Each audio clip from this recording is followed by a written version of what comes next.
moving to destroy this threat. I commend their bravery. Bilang inyong Pangulo, ako'y muling nananawagan at nakikiusap sa inyo.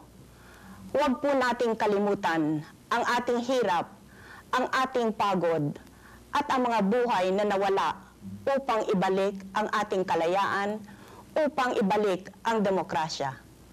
Ngayon po, naririto na naman itong mga taong ito, nagpapanggap, nagsisinungaling na naman, na sila raw ang mag-aalaga sa ating kalayaan. Ginagawa daw nila ito upang pangalagaan ang ating kinabukasan.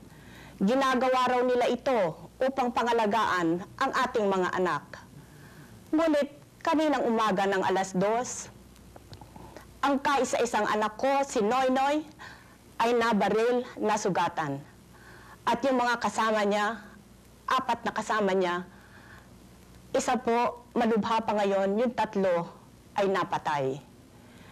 Hindi ko po papayagan na itong mga taong ito na muling nagsisinungaling sa atin ay ibalik yung kanilang karahasan nung nakaraan na diktador.